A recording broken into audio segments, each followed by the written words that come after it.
Okay, so Eugina, welcome back. Obviously, my laptop has like an abundance of technical difficulties at the moment. So this is our second take. Um, Obviously, you're the last person on the podcast before, and now you're the first one back after the hiatus. So Eugina, let me know how your time between that has been. Well, hello, and thanks so much for having me back. I really enjoyed our last conversation, and I'm sure we're gonna have another juicy conversation. Um, it's been quite an interesting few weeks for me in my personal life and at work. In my personal life, as you know, as I have mentioned before, that I'm in a new relationship, and we still getting to know each other. So we went on a bumpy ride a couple of weeks ago where we actually been looking at, is it worth for us staying together or is better for us to split up? And of course there was a lot of ego from my side, from his side. I know best, he knows best, everyone knows best, and nobody wins.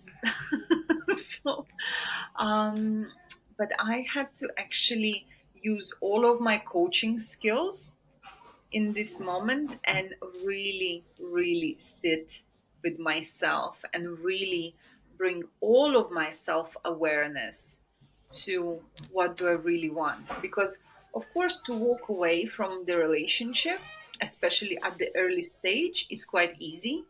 It's like, okay, we just gonna part our ways. I just gonna go and continue living my life like nothing happened. But then, is this what I truly want? And when I allow myself to remove my righteousness and need to be right, I can actually feel my heart and feel my desire. And this is the part where I'm brilliant at. I love guiding my clients into connection to their desire, and I love connecting with my true desire myself. Because on the surface level, it may seem one thing, but actually, when you tap in deep down into your heart, into your genitals, it is completely different thing. And when I allowed myself to feel what do I really want, the answer was I want to be in this relationship. I want to love and feel loved by this man. And it's important to me. So actually, So as soon as that's an yeah, interesting sorry. question because I mean, like I said, it was 16 years in my relationship. When is it? When is it that you should use the cerebral part where you're like, okay, this is right, we're going to do this, and when should you use the lower part, going right, okay, let's put this to the side for a moment and let's let the genitals do the talking, if that makes sense. Yeah. You know, I think in my experience, when your mind, your heart, and your genitals, when they're aligned and on the same wavelength and they want the same thing, you are destined for success. When your mind says one thing, your heart says another thing, and your genitals says completely something else, this is where you will have inner conflicts. And this is it, we are humans, so most of the time we make decisions based on our emotions very often, and then we back it up with the logic, right? So it's like, but when our minds sometimes make decisions just based on what we should be doing, our heart may not be fulfilled. Like, I don't know if ever happened to you, but to me happened many times. I would meet somebody, and on a or maybe not even in dating, but in everyday life, like maybe when you're buying something or having some sort of experience on a checklist, it ticks all the boxes, but it doesn't really fulfill you. It just doesn't feel that, like, just isn't that? Yeah. But sometimes did it ever happen to you? So I'm a bit different. I'm very strange. Okay, so like my first girlfriend's now my wife, and what I've realized as I've gotten older, Yes. I've observed this with lots of other people. My criteria was very simple: is she good looking? Has she got a good pair of breasts? Yeah, that was and she got a nice butt, and my wife fitted that, and I was like, you know what? I'm a lucky man. She's very good looking, so I stuck with that, and but that was from a childhood kind of mindset, and I think I got lucky in sticking with that child and being malleable with her. But as I see now people my age, they've got such a huge checklist, and even if everyone's ticked, they'll make something new because I think what you're saying, like their heart is not in it, or something that, so their brain is going, yeah, it's right, but their heart's not in it. So then they go, oh, actually, no, I just don't like someone with a mustache, or something like that. Yeah, yeah, yeah. We're humans. We just love creating drama, basically. And what happens, I actually see quite a lot of people living out the stories that they can't have what they want. And me personally, I've been one of those people. It's like I'm in this beautiful relationship, but I will create something, or I will put a meaning on a situation where I can't have what I want. But when I look at the situation from outside without being emotionally consumed by the situation, I actually understand I can have all that I want. It depends where my focus is. So now that I'm so self aware, I can I can guide myself out of these situations. And this is what essentially I teach my clients to do. Like, because we are so often focused on what doesn't work. Oh, but he or she doesn't have mustache. Oh, but he or she doesn't have the butt size that I want. Oh, but he or she, driving the wrong car. Oh, but he or she told me the wrong word.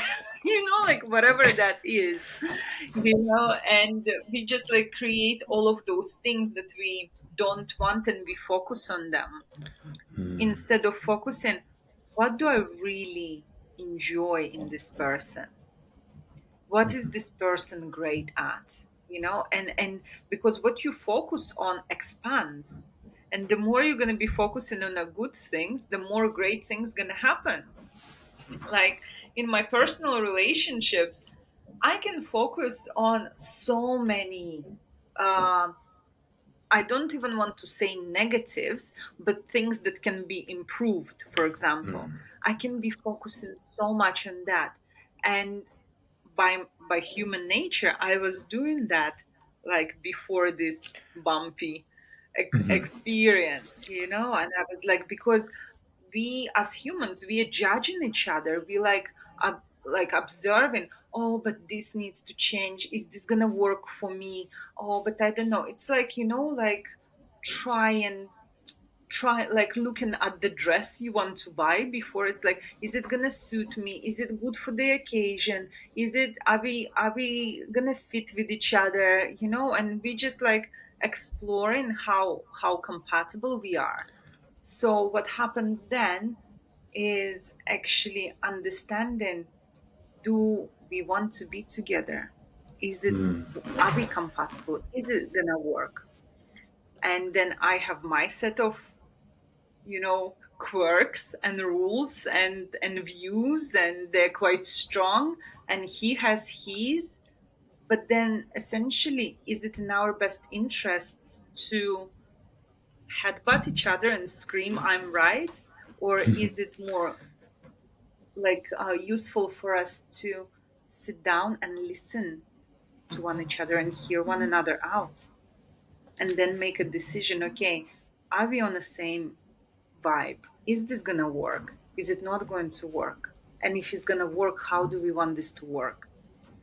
So all of those things. And I can tell you that since this happened, it seems that our relationship is stronger than ever. It seems that I have been heard. He heard what I said, and he makes adjustments. I heard what he said, and I make adjustments. And it's like, oh my God, what is this? This is like something I never have experienced before in terms of like the depths of the connection, the beauty of the connection, and so much desire to make it work. Because in the past relationships, I was the one who was like, come on, we can make it work. But you cannot make it work if only one side of the of, of the relationship is trying to like pull it forward. You know, it has to be two people working together. So and this is actually very beautiful how things are unfolding right now, and I'm super excited to see what is going to blossom out from here. So, actually, I suppose that leads to my next question because there are, and I actually love the fact that you separate mind, heart, and genitals. Where has, I mean, I've, I keep hearing about this thing about like sexless marriages where there is no sex in a marriage for, and they're just roommates. How does that happen?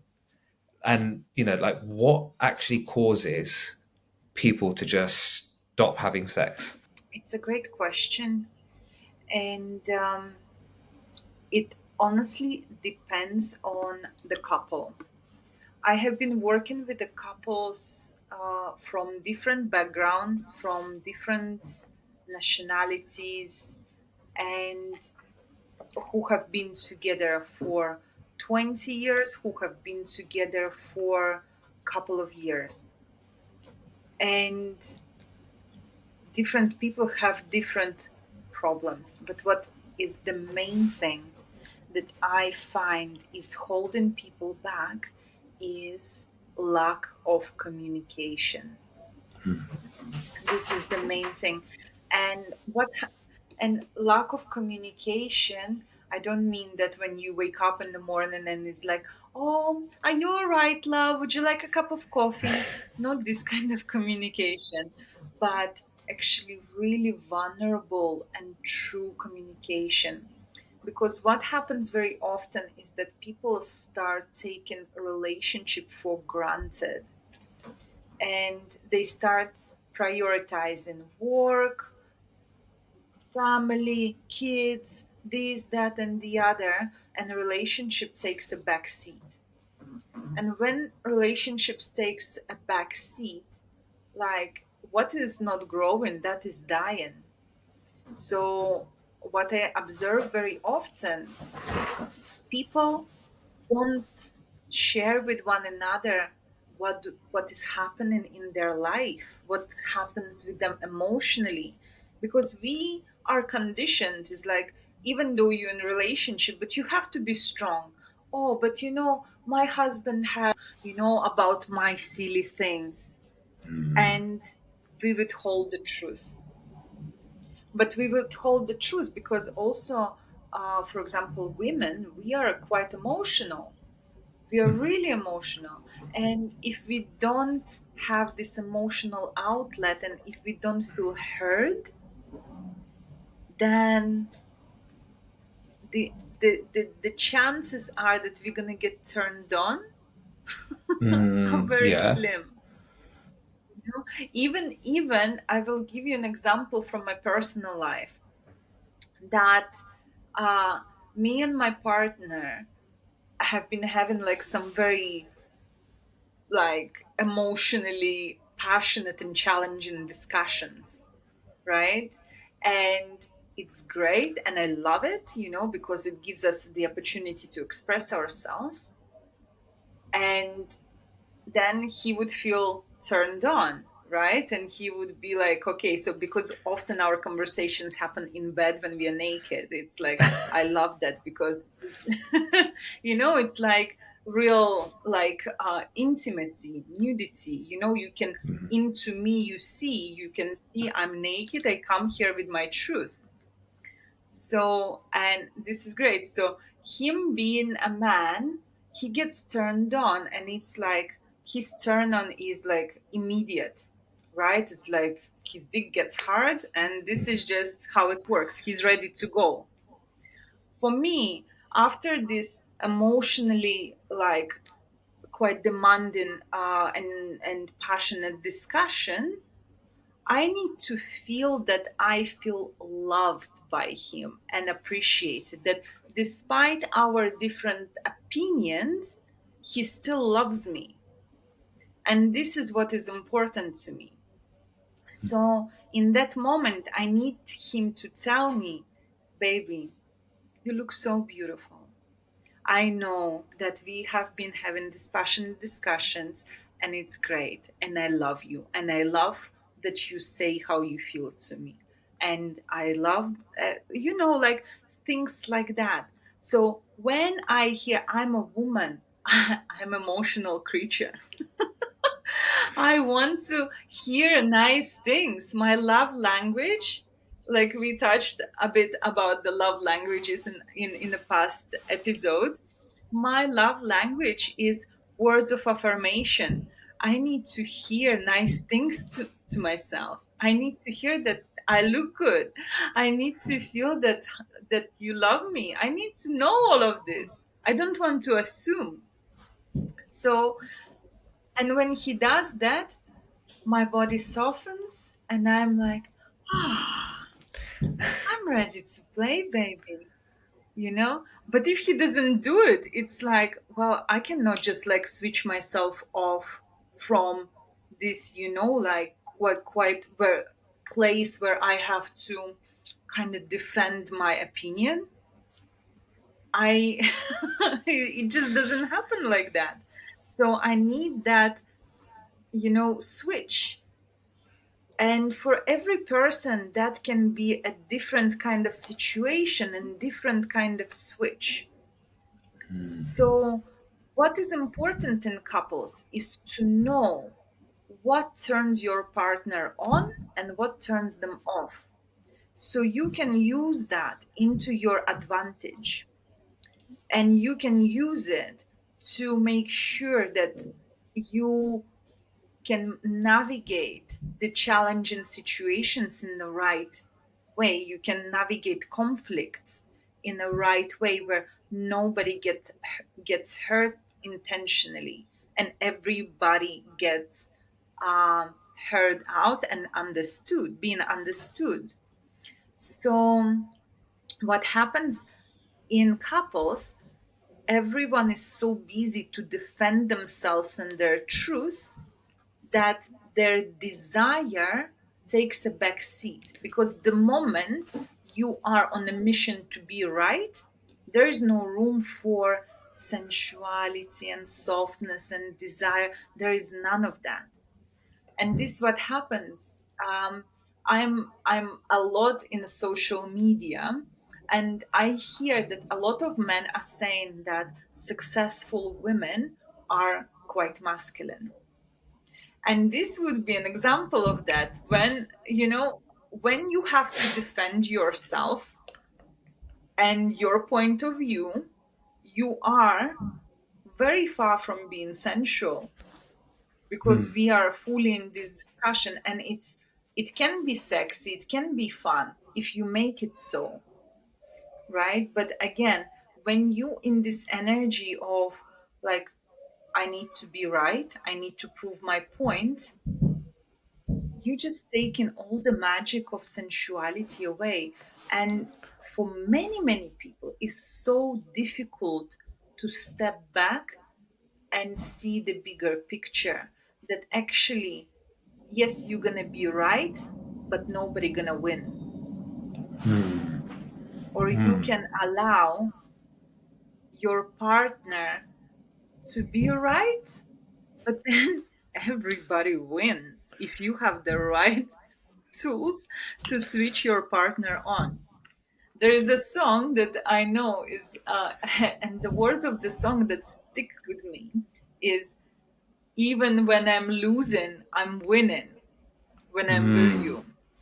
So, and this is the thing, when you have the argument, what is more important to you? To win the argument, but then it's like lose the freaking battle? Or is it more Yeah. important to you to lose the argument but win in life.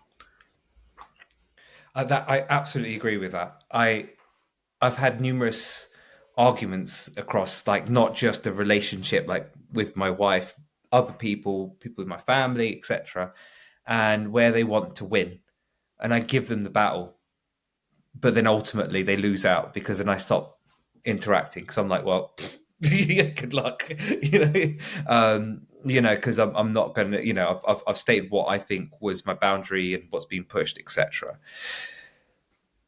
Question, I think, which is really, I mean, you've kind of hit on it. You said like women are quite emotional, and that's the way to get turned on.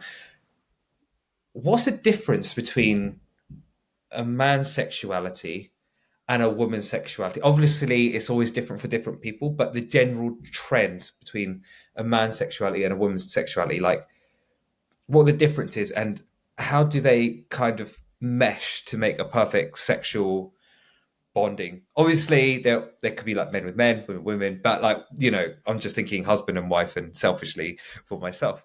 Perfect. This is the best way to be. I love selfish. And this is a great question because I feel that this is where a lot of couples have misunderstanding. And this is where a lot of couples actually fall out.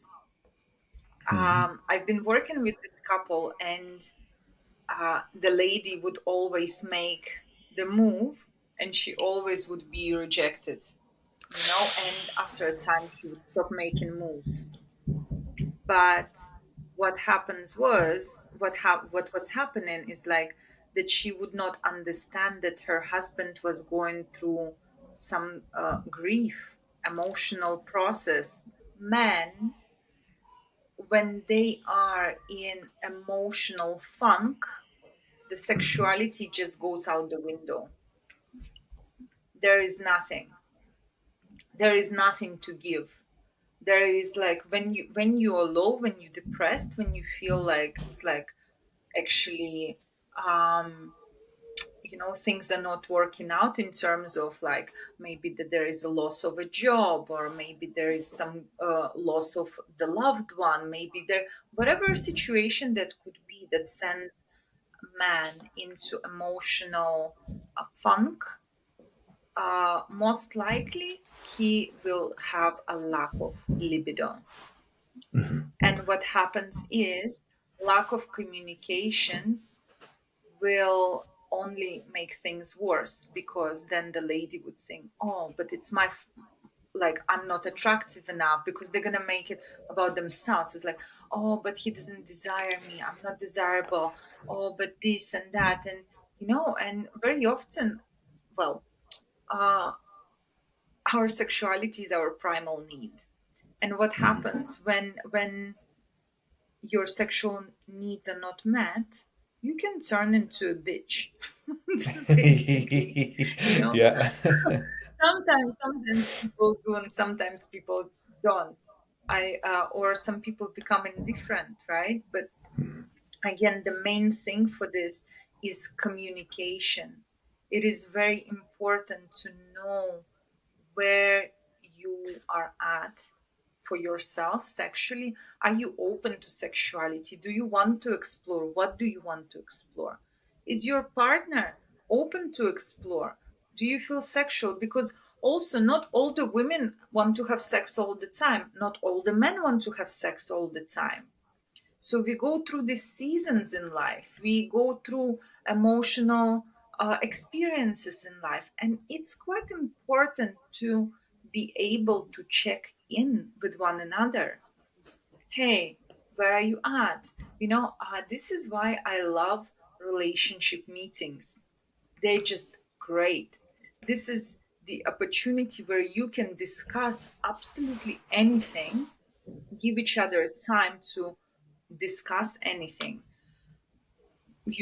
It could go something like that I love talking about where are you as the individual in your life, where are you as in regards to our relationship, what is happening for you, what works for you in our relationship, what doesn't work for you in our relationship, and what can be better, what can be improved.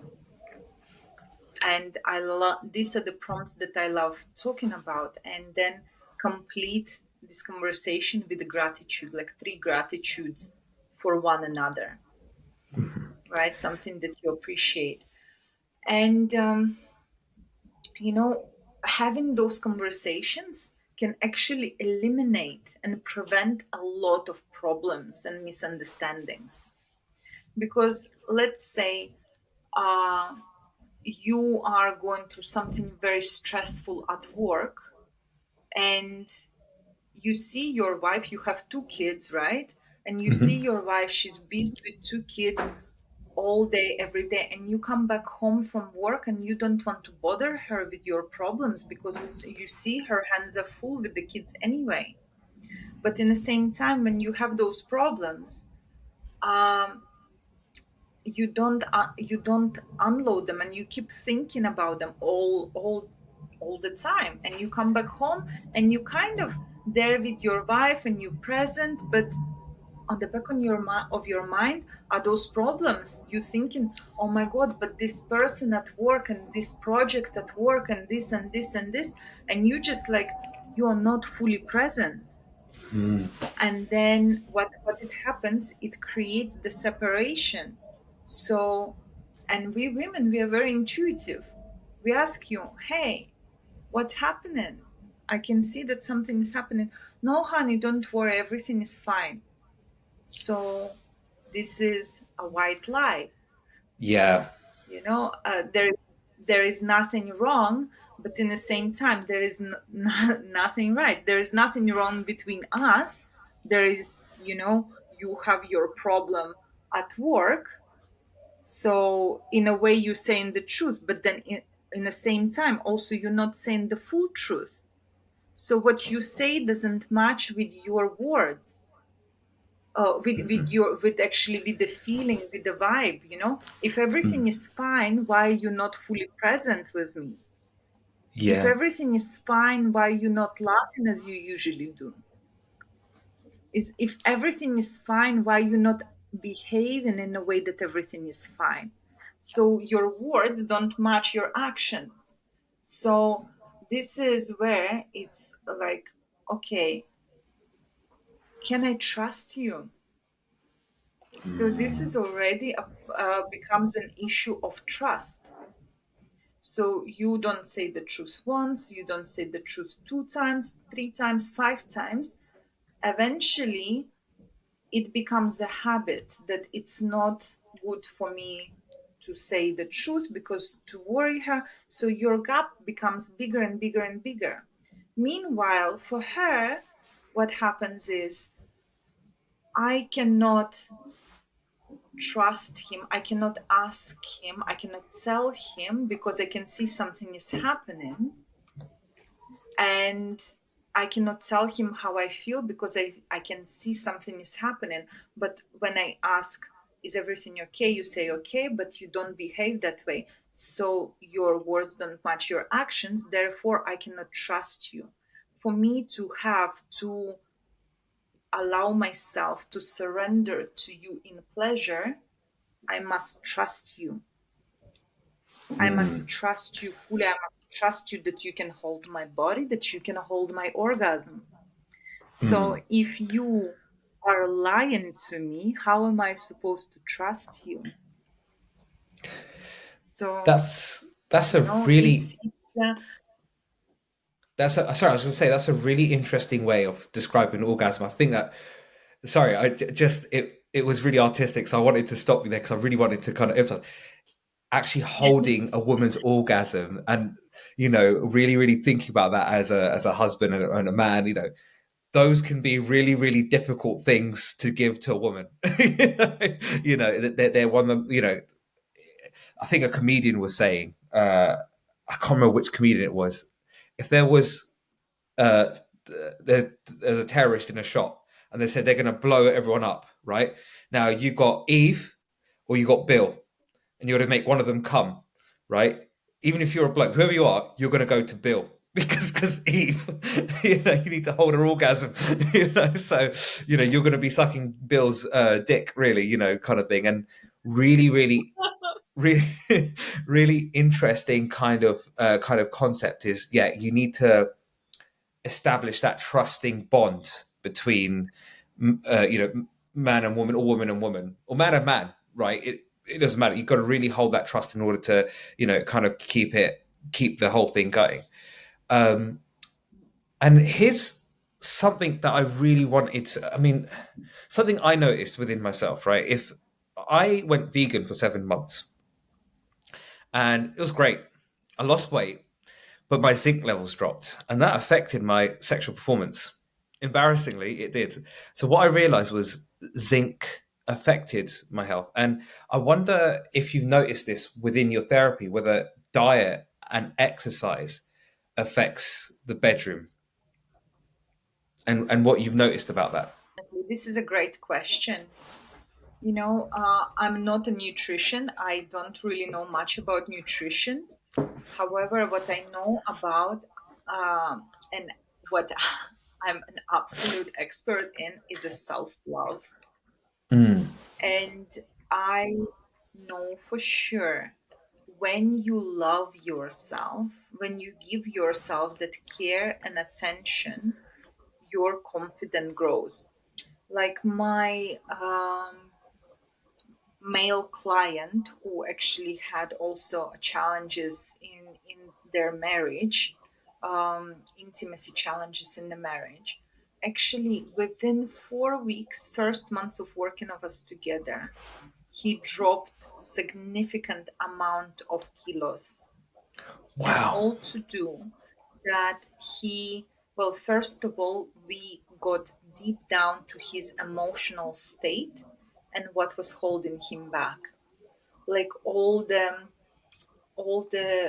thoughts where he felt like he had to always give and take care of everything was not allowing him to relax and receive. But when he started establishing a healthy boundaries with his people, like, because sometimes we feel that we always have to say yes to everything, like to say yes to family and friends, to say always yes to work, to say yes to projects, to say yes to these possibilities, those possibilities, and there is no time for yourself. When you learn how to establish a healthy boundaries between yourself, well, for yourself in the first place, this is where you learn what is important to me. Well, my health is important to me. What do I need to have a good health? Well, I need to exercise more. I need to eat a better quality of food. It doesn't matter whether you're vegan or a vegetarian or meat eater. It doesn't really matter, because your body is unique and you know what is good for your body. So when you give yourself what you need, and you give yourself time to have what you need and what you want to thrive, your body is rewarding you. First of all, you're removing the all the negative thoughts and thought patterns that tell you that you're not good enough from your mind, and you start feeding yourself better quality of thoughts. So, in my experience, this is the foundation to a positive, long lasting change. Then you start going to the gym and you start in working out, you start giving yourself time and attention that builds up your body, builds up your stress, removes fat, and builds muscle, which also builds stamina in the bedroom. And then you feed yourself a healthy, nutritious food that makes sure that you have a lot of energy, that your blood sugar is at a good level, that your vitality is there, that you have energy, to make love, not that 30 second situations. Because those, I will tell you, those 30 second situations, they are the confidence killers for a lot of men. A Mm. lot of men have such a big fear of performance that they choose. And actually a lot of men have a problem with erection, not because they have a problem with erection, but because they have a fear of performance. They have a fear of failure. They have a fear of judgment that, oh my God, what if I don't gonna satisfy her? What if I gonna come too quick? So a lot of men, they have this anxiety and they prevent themselves from even giving themselves a chance of having a go in having an intimate, beautiful lovemaking with their partner. That's really fascinating. And actually, I suppose that kind of leads on to my next big topic, which I'd really love to tackle, and that's porn for men and women, but men seem to be, you know, I had a computer when I was 12 in my room, which was a very dangerous thing for a 12-year-old boy to have during the birth of the internet.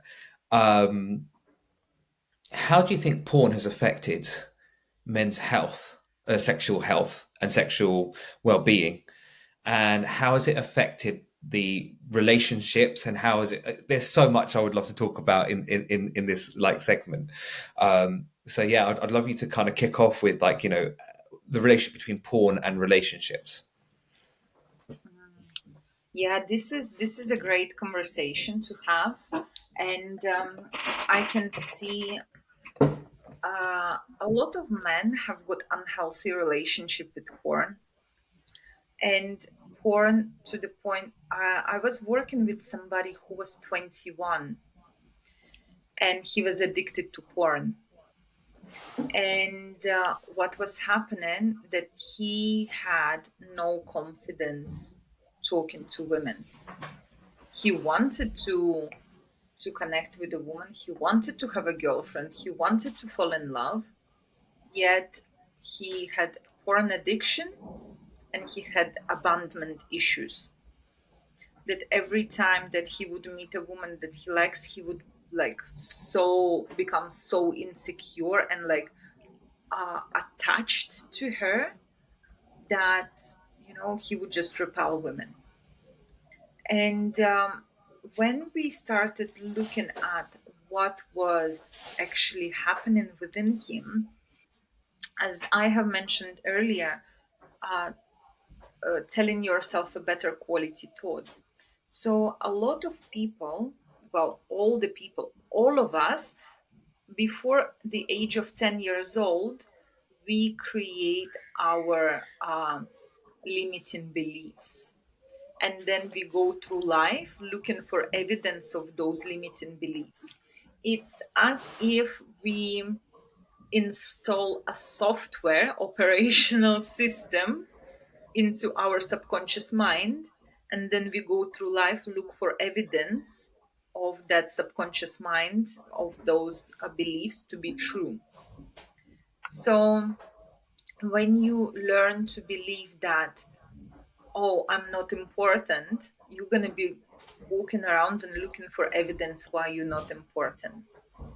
If you learned or somewhere in your childhood had an emotional, like, it doesn't have to be a traumatic situation, it can be a situation where you just feel, you just feel something, strongly. It can be like a small conversation with a parent when the parent told you something and you decided in that moment, oh my God, I'm not good enough.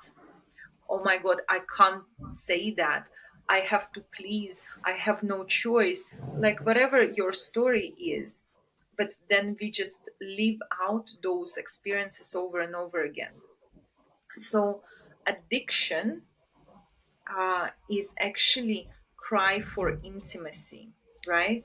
So all of us are designed for intimacy. All of us designed for connection. But somehow, growing up, somewhere down the line, with a collection of different situations, we decide that maybe it's not safe to have a close connection with somebody. Maybe there is a fear of abandonment. Maybe so. there becomes this like a massive hole in your soul where you, like, it's designed for intimacy, but because you don't give yourself intimacy, you try to fill it up with some sort of high sensation so you can feel. So some people use drugs, some people drink alcohol, some people go party all the time, some people eat a lot of food, some people isolate themselves. Like everyone has got, and porn is one of those vices that people use to fulfill that hole in their soul, right? So what happens, because when you are in, like, when you have the orgasm, it kind of takes you out of your mind. Your mind is, when you turned on, you just feel ecstatic, because sexual energy is a very, very strong energy. It's a vitality, it's the strongest energy that's out there, right? And we have it, we all have it, we all have access to it. However, a lot of people accessing that energy through porn actually create the addiction to this energy, and then they start self-resentment. So what happens, um, they start watching porn, and it's light porn, but then, because the same level is not good enough, right? So they have to up the intensity. So they start watching more extreme videos, more extreme videos, and get more addicted to this intensity.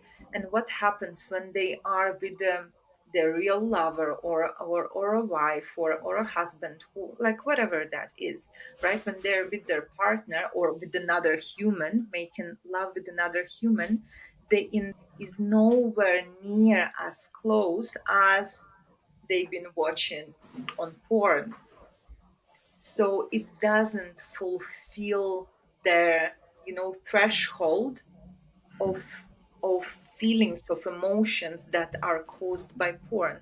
So therefore it becomes a problematic for them to get aroused or to have an intercourse with another human, because the threshold of that intensity of like hit of the dopamine is not as high. So what happens, it becomes a problem. The sexual relationship of people who are addicted to porn, unfortunately, are not fulfilling, and sexual relationship with the person who has porn addiction is also not fulfilling. So I was talking with some women who have been in a relationship with a porn addict, and the literal description is a feeling as if he is wanking himself off with my body. this is Yeah. this is like the description, because you don't want to make love because it's not sensational enough. It's not sensational enough. So yeah, unfortunately the effect of that is quite big. And also, I can tell you that the shame about it is quite big too, because I worked with some people who have the porn addiction. And what happens is that they talk themselves out, no, no, no, I don't gonna do it, I don't gonna do it, I don't gonna do it. And then they go and watch porn, and have this like orgasmic experiences, and then it's like they start beating themselves up. Oh my god, but how could I? But this is, I knew that I shouldn't. And it becomes vicious cycle of shame and chasing the high sensation, shame and chasing high sensation, shame and chasing high sensation. So the way to deal with that is, well, first of all, is to make a decision that you want to stop, and then look out for relevant support. Because I will tell you, dealing with addiction can be the loneliest place. The loneliest place. And I have worked with people who have alcohol addictions, who have drug addictions, who have gambling addictions, who have porn addictions. And I can tell you the true antidote to that is intimacy and true love, is the ability to learn to love yourself even in those dark places, especially in those dark places. Like to get your skeleton out of the closet and just really love the shit out of yourself.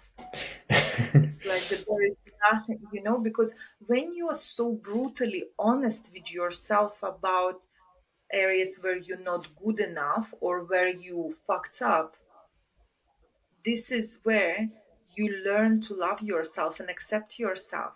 So whenever you interacting with anyone else, there is nobody can tell you, oh, but you're a piece of shit because you a porn addict.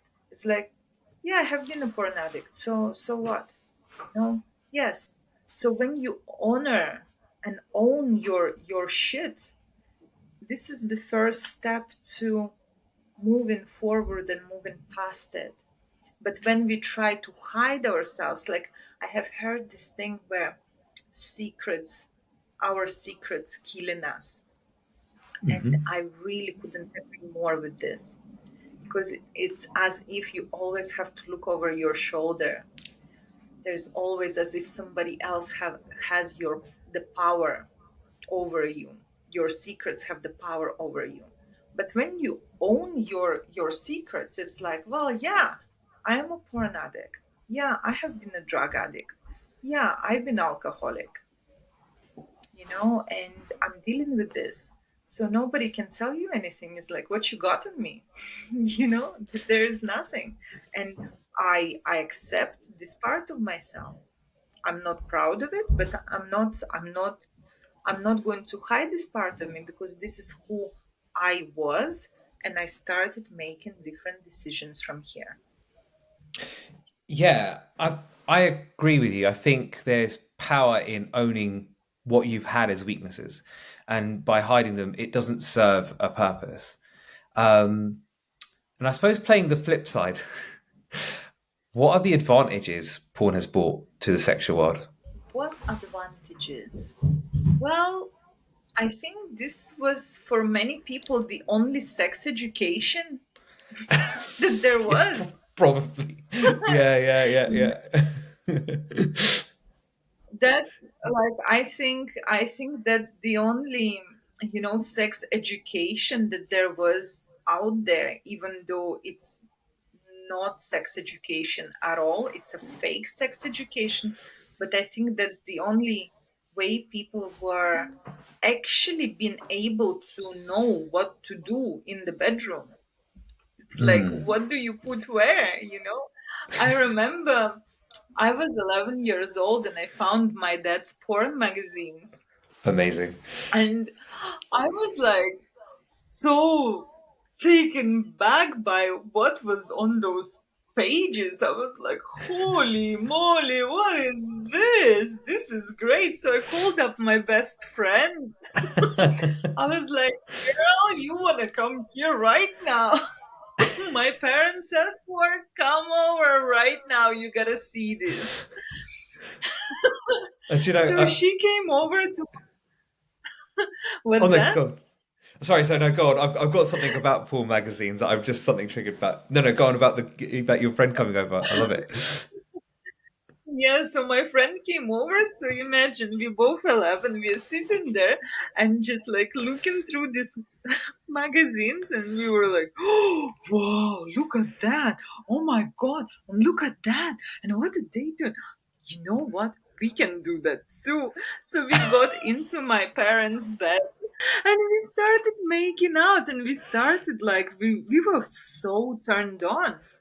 And so, and Right. we just like started making out, like doing everything that they've been that we've seen on the magazine pages, and what you think in that moment my father walked in into the house, and he was like, what is going on here? Oh my god, my friend, I never seen her run so fast in my entire life. She quickly went into the bathroom, got dressed, and she just like ran out of my house. And my father is like, what is going on here? I was like, oh Jesus, I don't even remember what I was doing, but I remember we just like went to school both very quiet. It was like the walk of shame. Hilarious. It's just like, like what just happened, we didn't know because, nobody talks about these things.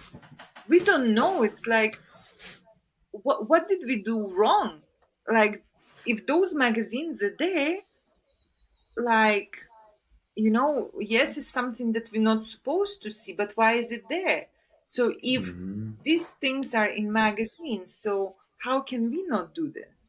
It just like doesn't make sense. And when someone says it's like, oh, you should be ashamed of yourself, like, why? I don't understand why. I had this experience when I was 4 years old, and my cousin brother, he was like, we were at our grandparents' house, and my cousin sitting in my granddad's chair, and I was like, oh no, can I sit on this chair? Can I sit on this chair? And he was older than me a few years, and he sits and he says, okay, take your knickers off and dance in front of me. So I was 4 years old. I just took my knickers off and I started dancing, like like swinging around. It's like la la la la la la. In that moment, my auntie walked in into the house, and she just like started screaming at me. What are you doing? La la la la la. But I'm a kid. You're I don't four. understand. Why am I not supposed to do this? I don't know. Yeah. What am I doing wrong? I'm just taking my knickers off, I'm just like showing my bum. It's okay. I have bum, you have bum. Why can't I show you my bum? I don't understand. But like Wow. adults put so much shame on this, it's like, oh, but if you show your bum, something's wrong, but this and that. And I understand that you have to teach your kids to be mindful of this, but yet not ashamed. So when you're a young child, you actually don't understand what is happening unless there is a proper conversation about this. Yeah. But the conversations, like in my time, they were lacking. There was no conversations about sexuality. No. So we had to just figure it out. So I guess, the only good thing from porn is that actually people actually knew what to do and how to do it. Not in to the best, not in the best way, but at least, somehow. Yeah, you're right because actually I think my sex education pretty much came from porn. Like my family wouldn't talk about it. We're Indian, very conservative. Like we didn't know, so I thought like I remember looking. I was like, is it not one? Is it that easy to score with a girl? It wasn't. I was a big fat kid. It wasn't. So I was like, these guys obviously, have some sort of magical powers. They're like better than Batman or Superman.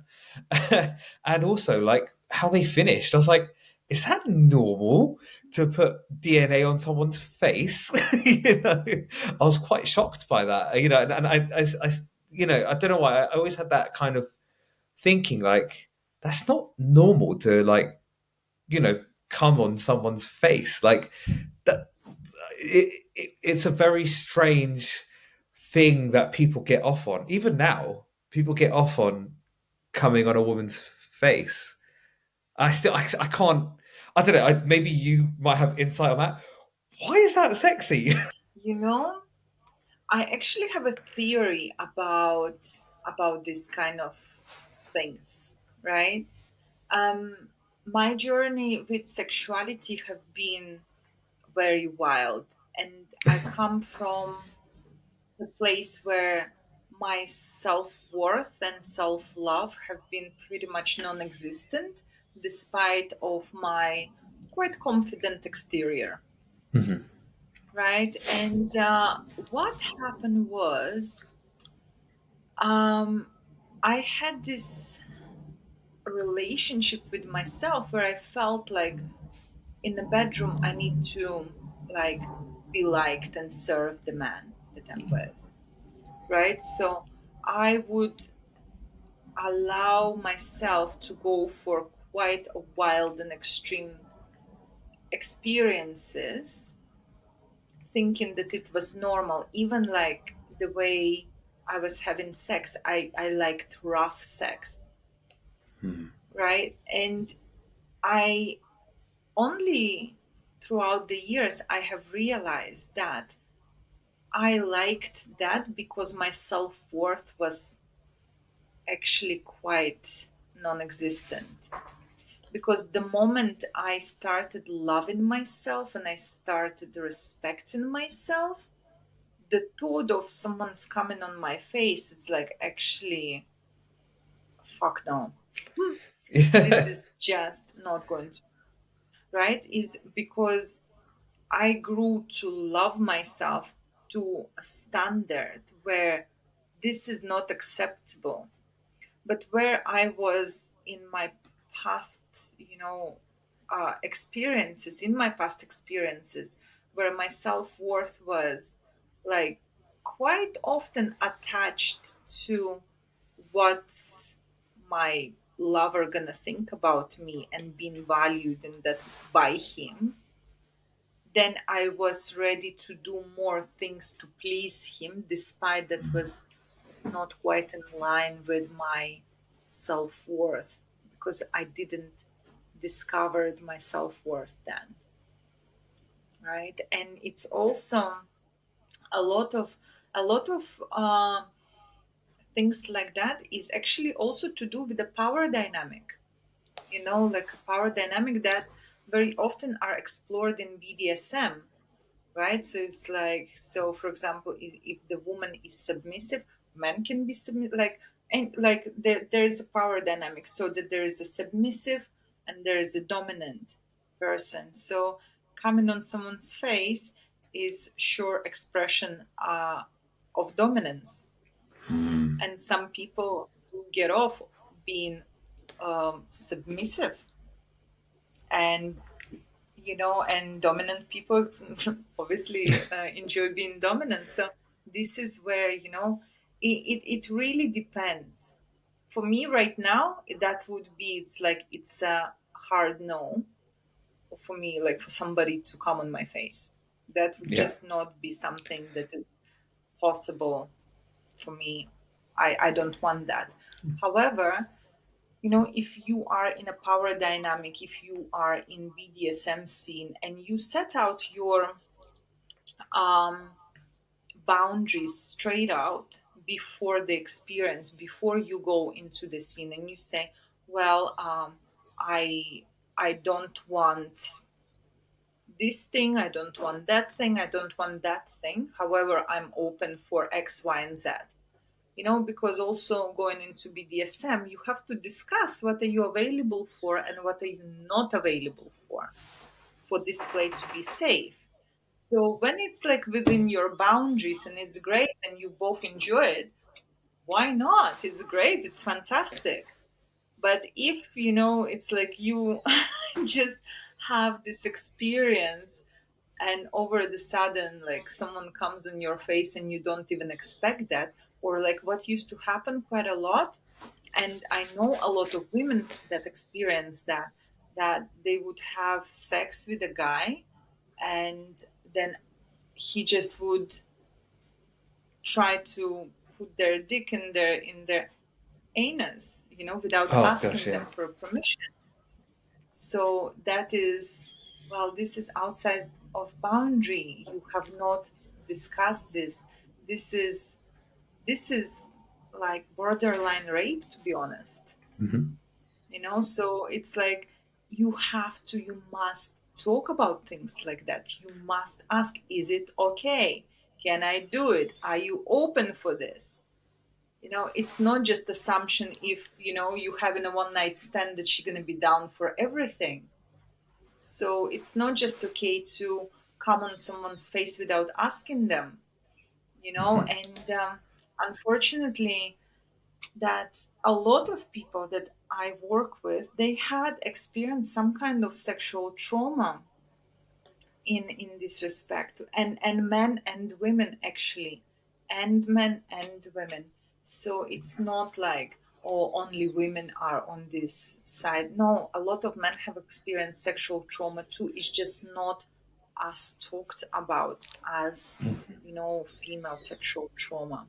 So communication is the key thing, like whether you are in a one night stand, whether you in a long term relationship, or whether you just getting to know somebody or dating somebody.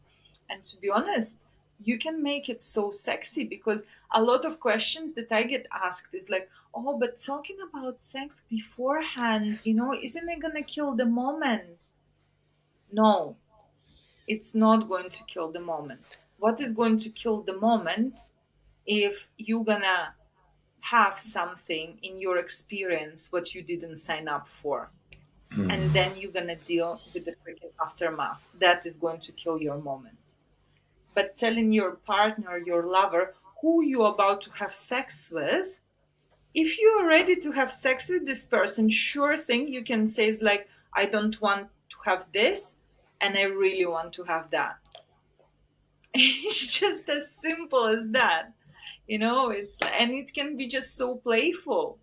And you can just like say something like, it's like, honey, I would really love for you to do this to me because I find it super sexy. Would you be open to that? It's just as simple as that. There can be a yes or a no, and both answers are fine. Okay, that's great. And just to let you know, I don't want this kind of thing. This is absolute, please don't even try it. It's, I don't like it. Simple. It doesn't have to be complicated. But because we try to avoid this kind of conversations to look good and avoid looking bad, and like, unfortunately, a lot of things can go not quite as planned. And yeah, it's in our power to change that, actually. Yeah, I see what you mean. Like honest, like you were always saying, honesty really helps open everything up. I'm always, and I've always advocated this with my wife. We're always very open with our communication and how things are. And yeah, I mean, uh, we're probably one of the most boring couples when it comes to like intimacy. We like all the vanilla stuff, and we're pretty happy. Um, you know, um, so Eugenia, I suppose we're at the end of this podcast, and I still want to talk about more. Like, you spoke about BDSM. I was like, okay, maybe we should open the. But I like to keep within an hour, and I have to have you on again. Sorry, you've become a dick. You're going to become a regular now of this podcast. It's decided. Have you got any messages for the for the last part of this episode? It's been a really good episode, and I really really enjoyed this one. So. Thank you. I honestly so enjoyed it too. I love talking about pleasure. I love talking about intimacy, about sexuality, about things that people don't really talk about. And what I would love to say to people who listen is that your pleasure is your responsibility. You absolutely have the power to have the most incredible experiences that are out there. As soon as you're gonna start loving and accepting yourself, even those parts of yourself that you are not very proud of, this is when your life is going to shift. And this is when you will realize that pleasure is available to you and you don't have to hide. So give yourself permission to be who you are, and give yourself permission to love yourself and to find those nice things about one yourself first, so then you can find those beautiful things in your partner, in your lover. And remember that open and honest conversations will be your remedy for any kind of situations. So, yeah, go out there, have fun. Pleasure is your birthright. Eugenia, thank you very much. Thank you. Thank you for coming on Pocket Pals. Amazing. Yes, I yes. really